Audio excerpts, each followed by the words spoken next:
I-35F have always been the difficult twin. Growing up in an affluent Chicago suburb with a father who's a prominent professor at Northwestern University and a mother who's the quintessential faculty wife, I learned early on that I was expected to follow a very specific path. My twin sister, 35F, the perfect daughter, embraced everything our parents wanted. She married a successful attorney, lives in a beautiful house in Lincoln Park, and embodies everything our parents dreamed of. From my earliest memories, our home was like a carefully curated museum where every piece had its designated place. My father's study was filled with leather-bound books and academic awards, while my mother's domain was the immaculate living room where she hosted faculty wives for afternoon tea. Even as children, my sister and I were expected to be living exhibits of their success, perfectly dressed, impeccably behaved, and consistently achieving. The contrast between us emerged early. While my sister excelled at piano recitals and charm school, I preferred losing myself in science fiction novels and secretly watching motorcycle races on TV. Our mother's solution was relentless correction. Sit up straight, dear. Cross your ankles, not your legs. Do try to smile more. Every instruction was delivered with a smile that never quite reached her eyes. High school was when the pressure really intensified. My sister joined every appropriate club, student government, debate team, Young Republicans. I was forced to follow suit, but my heart wasn't in it. During one particularly memorable student council meeting, I suggested organizing a fundraiser for a local motorcycle repair training program for at-risk youth. The horrified look on my mother's face when she heard about it haunted me for weeks. Our father's influence extended far beyond our home life. As a respected professor of economics at Northwestern, he had connections throughout Chicago's business and academic communities. These connections weren't just social capital, they were the scaffolding upon which he built our futures. Every summer internship, every college application, every job opportunity was carefully orchestrated through his network. I still remember the day he announced he'd secured my position in Northwestern's economics program. I was sitting in our formal dining room, pushing around the remains of my mother's perfectly plated roast beef. "It's all arranged," he said, not looking up from his wine glass. "Professor Richardson owes me a favor.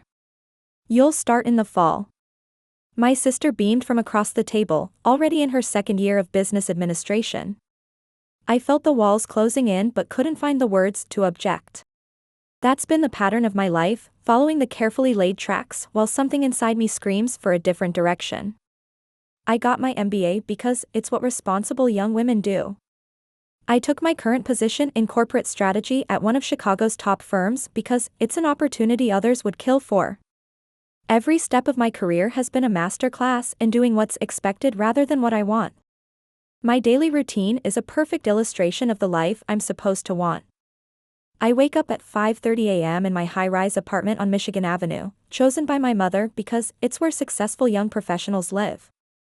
I put on designer suits that cost more than some people's monthly rent, selected during mandatory shopping trips with my sister and mother. Appearance is everything in the business world, dear, my mother always says, adjusting my collar or suggesting a more conservative heel height. At work, I'm surrounded by people who are living versions of what my parents want me to be.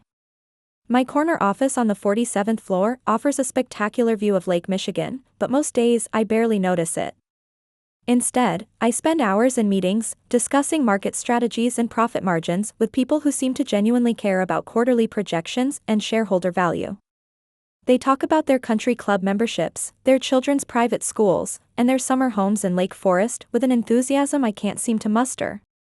My sister visits me for lunch every Wednesday, a tradition our mother insists upon to keep us close. She arrives precisely at 12:30, perfectly coiffed and usually fresh from a board meeting at one of her many charity organizations. Over overpriced salads at the trendy restaurant downstairs, she updates me on her picture-perfect life, her husband's latest big case, their plans for a second home in Aspen, the exclusive preschool where their toddler is already waitlisted. "You should join the junior league," she told me last week, delicately dabbing her lips with a napkin. "Mother thinks it would be good for your social connections. Besides, you need to start thinking about marriage. All the best eligible men are involved in charity work." I nodded automatically, the way I've learned to do when my family makes suggestions about my life. The truth is, I'm suffocating in this world of artificial perfection. In meetings, while my colleagues excitedly discuss hostile takeovers and market penetration strategies, I find myself staring at the construction workers in the building across the street. They're doing something real, creating something tangible. Sometimes I envy them so much it hurts. Last month, during a particularly mind-numbing budget meeting, I caught myself sketching motorcycle designs in the margins of my notes. My direct report noticed and gave me a concerned look. I quickly flipped to a clean page and forced myself to focus on the PowerPoint presentation about optimizing supply chain efficiency. Later that day, I overheard him telling another manager that he was worried about my commitment to the firm's vision. The weekends are the worst. While my sister attends charity galas and country club events with her husband, I find myself driving aimlessly through the industrial districts of the city. I tell my parents I'm working late, but really, I'm drawn to the real, raw parts of Chicago that they pretend don't exist. I watch mechanics working on cars, artists in their studios, welders in their shops, people who create things with their hands, who seem to find genuine satisfaction in their work. Last night changed everything. After another soul-crushing day of pretending to care about market projections, my BMW, my father's carefully chosen graduation gift, started making an ominous grinding noise. I was in what my mother would call the wrong part of town, but it was either stop or risk being stranded.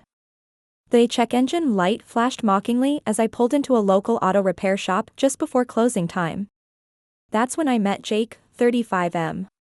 He was the last person still working, bent over a custom motorcycle frame, welding torch in hand.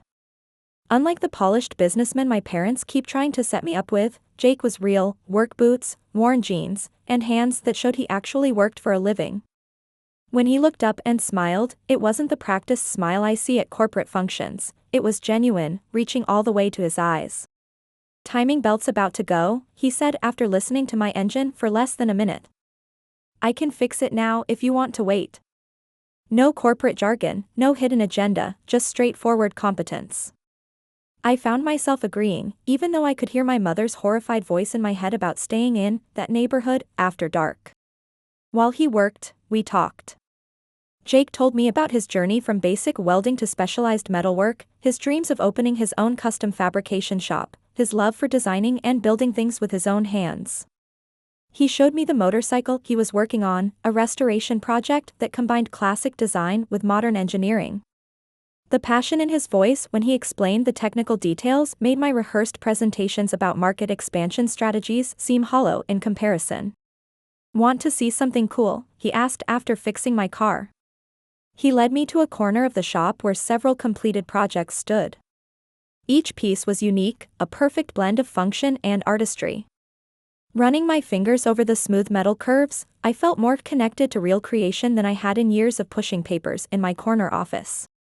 We ended up talking until well past midnight, sharing coffee from the shop's ancient vending machine. Jake told me about growing up with a single mom who worked as a nurse, about learning his trade at community college, about the satisfaction of creating something lasting with his own hands. I found myself opening up about my own life, the suffocating expectations, the endless comparisons to my sister, the growing feeling that I was living someone else's dream. "You know," he said thoughtfully, "metal's interesting. People think it's rigid, unchangeable. But with the right heat and pressure, it can become anything. Sometimes the most beautiful pieces come from metal that's been stressed and reformed." The metaphor wasn't lost on me. Since that night, I've been seeing Jake almost daily. He's been teaching me basic welding techniques after hours in the shop. There's something incredibly satisfying about the process, the focus required, the tangible results, the way two separate pieces become permanently joined. It's so different from the ephemeral world of corporate strategy where nothing feels real. Last weekend, Jake took me on my first motorcycle ride along Lake Michigan. The freedom was intoxicating. No conference calls, no shareholder expectations, no family pressures, just the wind, the road, and the feeling of being truly alive. We stopped at a small diner in Wisconsin, the kind of place my mother would never set foot in. The coffee was better than anything I've had at Chicago's finest restaurants. Tomorrow, Jake's taking me to meet his mom. She's retired now but still volunteers at the local hospital. He talks about her with such genuine respect and love, not the obligatory reverence I show my parents at Sunday dinners. I'm more nervous about this than I've ever been about any corporate presentation. I know what's coming. Soon I'll have to tell my parents about Jake. My sister will be horrified. My mother will cry. My father will threaten to cut me off. But for the first time in my life, I'm ready to choose my own path. When Jake smiles at me, I feel like I'm finally becoming the person I was meant to be, not the person my parents wanted me to be. Maybe that's what real success looks like, not the corner office or the prestigious address, but the courage to live authentically. I'm terrified, but I'm also more alive than I've ever been. Update 1: It's been 3 months since my last post, and everything has changed. I finally told my parents about Jake, and as expected, it was a disaster beyond even my worst predictions. I chose to tell them during our mandatory Sunday dinner. The moment I mentioned Jake was a welder, my father's face turned a shade of purple I'd never seen before. My mother dropped her sterling silver fork, letting it clatter against the fine china. The sound echoed through our suddenly silent dining room like a gunshot. A welder, my father spat the word out like it was poisonous. After everything we've invested in you? After all the connections I've built? He launched into a tirade about social standing and family reputation that lasted nearly 20 minutes. My mother alternated between dabbing at her eyes with an embroidered handkerchief and shooting me looks of utter betrayal. My sister, who was there with her attorney husband, actually laughed at first, thinking it was some kind of joke. When she realized I was serious, her expression changed to one of pure horror. "You can't be serious," she hissed across the table. "What about Richard from the golf club? His family's been asking about you." Things escalated when I mentioned I was considering leaving my corporate job to help Jake start his custom fabrication business. My father stood up so abruptly his chair fell backward. "If you pursue this absurd fantasy," he declared, his voice trembling with rage, "you are no longer welcome in this family." I expected the threat, but what I didn't expect was the calm that washed over me when I heard it. I looked around the formal dining room, at the oil paintings and crystal chandelier, at my mother's perfectly arranged flowers and my sister's designer dress, and realized none of it mattered anymore. "Then I guess this is goodbye," I said, standing up. My mother gasped dramatically, but I continued gathering my things. As I walked toward the door, my sister followed me into the foyer. "You're making a huge mistake," she warned. "You're throwing away everything we were raised to be." "No," I replied, feeling stronger with each step. "I'm finally becoming who I really am." The past 3 months have been a whirlwind of changes. I quit my corporate job, much to the shock of my colleagues. My resignation letter prompted an emergency board meeting, and my former boss still sends weekly emails trying to convince me to return. Jake and I have been working nonstop on setting up our own business. We found a perfect space in an industrial area. It needs work, but the rent is reasonable, and the potential is enormous. Jake's expertise in underwater welding has already attracted several major clients, and my business background is proving surprisingly useful in setting up our operation. The most unexpected support has come from Jake's mother. She's everything my mother isn't: warm, accepting, and genuinely interested in who I am rather than who she thinks I should be. She helped us paint the office space in our new shop, showing up in old jeans and bringing homemade sandwiches. When she hugged me, covered in paint splatters, I felt more at home than I ever did in my parents' pristine mansion. My sister sent me a formal letter last week, through her husband's law firm, demanding I come to my senses and return to the family fold. She included a detailed list of eligible bachelors and open corporate positions, along with a reminder about our family's standing in Chicago society. I used the letter to start the fire in our workshop's new wood stove. The most surprising development has been discovering a community I never knew existed. Our neighbors in the industrial district have welcomed us with open arms. The auto repair shop next door brings us coffee in the mornings, and the local artists collective has already commissioned several custom metal pieces for their upcoming exhibition. Jake and I are getting married next month. It won't be the society wedding my parents planned for me since birth, no country club reception or designer gown. Instead, we're having a small ceremony in the workshop, surrounded by the things we've built together and the people who actually support us. My parents returned the invitation unopened. My sister sent another legal letter, this time threatening to have me declared mentally incompetent. But watching Jake work, seeing his dedication to his craft, feeling the satisfaction of building something real, I know I've made the right choice. This morning, I was helping Jake with a complex welding project when I caught my reflection in a piece of polished metal. I barely recognized myself, work boots, jeans, hair pulled back practically, but I've never felt more beautiful or more myself. I may have lost my family's approval, but I've gained something far more valuable: authenticity. Every burn from hot metal, every callus on my hands, every late night spent planning our business, they're all badges of honor in my new life.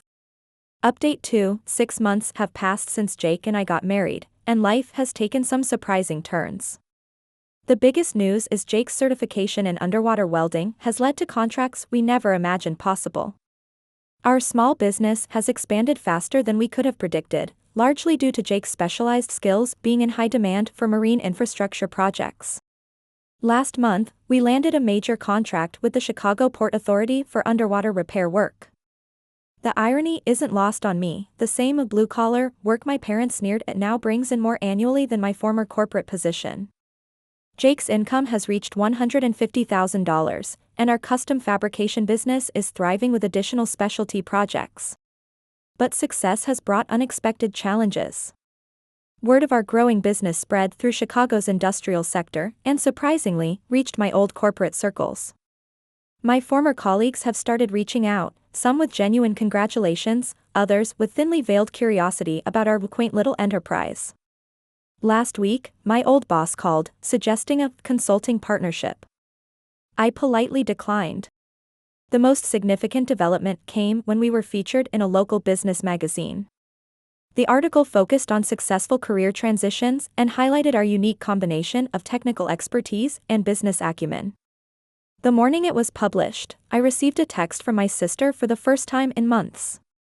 I read the article, she wrote. "Congratulations, I guess. Jake's mother has become more than just a mother-in-law, she's the parent I always wished I had. She comes by the shop regularly, bringing homemade meals and genuine interest in our work. Recently, she helped us organize a training program for young welders, something she's passionate about after seeing how the trade changed her son's life. Our workshop has become a hub for the local community. We've hired 3 apprentice welders, all from the neighborhood, and started offering weekend workshops for people interested in metalwork. The auto repair shop owner next door sends his younger mechanics to learn from Jake, and we've collaborated with several local artists on public art installations. The physical nature of the work has changed me in ways I never expected. My designer suits hang untouched in the back of our closet, replaced by work clothes that actually serve a purpose. My hands are calloused now, and I've developed muscles I never knew existed. But it's not just physical changes. I carry myself differently, with a confidence that comes from creating something tangible rather than just pushing papers. Last week brought an unexpected encounter. I was supervising a delivery at our workshop when a sleek Mercedes pulled up. Out stepped my sister's husband, looking completely out of place in his tailored suit. He'd come with a business proposition: his law firm wants to retain us for some underwater inspection work on their marina properties. The conversation was awkward but revealing. He admitted that our success had caught everyone off guard. "Your father still won't talk about it," he said, "but your sister follows your business in the news." Before leaving, he paused. "You seem different," he observed. "Happier." Our home life has settled into a rhythm that would horrify my mother. We bought a modest house in an up-and-coming neighborhood, choosing practicality over prestige. Our furniture is a mix of vintage finds and pieces we've welded ourselves. The garden isn't manicured like my parents' estate, but it's alive with vegetables and herbs we actually use. The wedding photos arrived recently, not from a society photographer, but from a local artist who captured the real moments. There's one of Jake teaching me to weld a decorative arch for the ceremony, both of us in safety gear, completely absorbed in the work. Another shows us dancing in the workshop, surrounded by our creations and our chosen family. Looking at them, I realize we've built something my parents never had despite all their wealth: genuine joy. We've started talking about having children, which brings its own set of reflections. I think about the values we want to pass on, the importance of creating, of finding your own path, of measuring success by fulfillment rather than status. Jake's mother tears up every time we mention grandchildren, while my own parents remain unaware of the possibility of becoming grandparents. Yesterday, I discovered an invitation to my sister's upcoming charity gala had been delivered to our workshop. The envelope was addressed in her familiar handwriting, but the note inside wasn't what I expected. "I miss you," she wrote. "Maybe we could talk?" I haven't responded yet. Part of me wants to reconcile, but another part knows there's no going back to who I used to be. Our latest project is a large-scale public art installation for the city, a series of metal sculptures representing transformation. As I watch Jake work on it, shaping metal into fluid forms that seem to defy their material nature, I think about how much we've both transformed.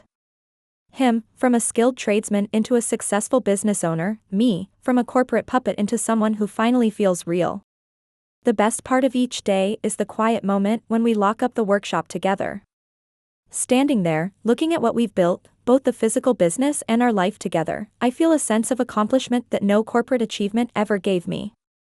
My hands might be rough now, my clothes may smell of metal and honest work, but my heart is full in a way it never was in my previous life. Update 3, life has a way of coming full circle. Yesterday, my parents showed up at our workshop unannounced, the first time I'd seen them in over a year. They looked different, somehow smaller. The scandal at Northwestern had taken its toll. My father, once the proud professor, had been forced to resign over harassment allegations. Their social standing, the very thing they'd prioritized over everything else, had crumbled. They stood awkwardly in our workspace, my mother's designer shoes completely out of place on the shop floor.